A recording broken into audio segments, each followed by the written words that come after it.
memang kalau kita kurang paham, kita akan berpikir bahwa Rusia sama Ukraina begitu jauh. Terus apa urusannya dengan kita? Kita juga nggak campur urusan politik, urusan kedua negara kita nggak campur. Tapi saat ini, di mana dunia itu sudah semakin terbuka, itu tidak mungkin kita menghindar dari sejumlah gejolak politik sosial maupun gejolak alam yang terjadi di suatu belahan dunia itu.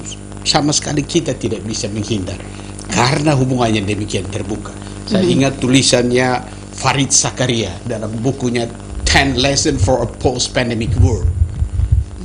Dia bilang gini, saat ini dunia itu ada dalam satu sistem di mana kita hanya bisa memilih 2 di antara 3 pilihan, yaitu open, fast, and unstable.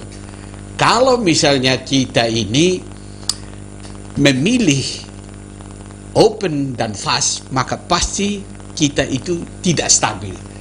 Tapi kalau misalnya kita memilih open dan stabil, maka cenderung kita menjadi lambat, growth kita menjadi lambat.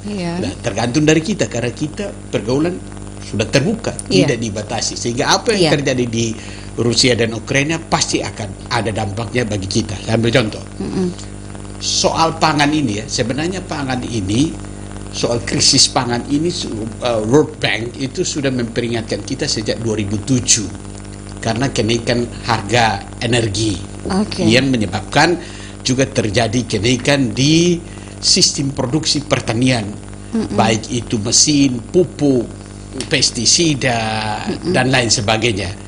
Nah, sehingga Bank Dunia menyebutkan kita ini masalah energi dan pangan ini seperti silent tsunami. Tsunami yang bergerak diam-diam dan kita tidak tahu.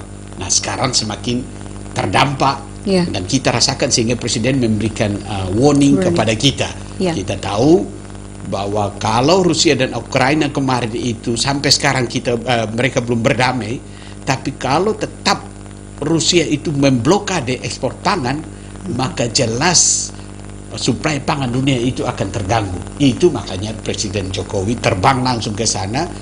Tujuan utamanya bukan soal bagaimana kedua negara itu mau berdamai, segera berdamai, bukan, itu urusan kedua. Tapi yang paling penting, kalian mau konflik, tapi jangan membawa dampak pada kita dan kepada dunia dengan memblokade ekspor pangan yang jutaan ton mau keluar. Nah, itu makanya Pak Jokowi ke sana dan meminta Presiden Rusia, dan akhirnya beliau setuju, 1 minggu kemudian setuju untuk membuka blokade dari ekspor pangan Ukraina, karena Ukraina dan Rusia ini negara pengekspor pangan terbesar di dunia. Nah, itulah menyebabkan kita agak sedikit terbantu dengan ekspor pangan, tapi itu pun belum banyak membantu kita. Kita masih menghadapi krisis pangan sampai saat ini. Suplai pangan kita ini masih terganggu, bukan saja Indonesia tapi seluruh dunia.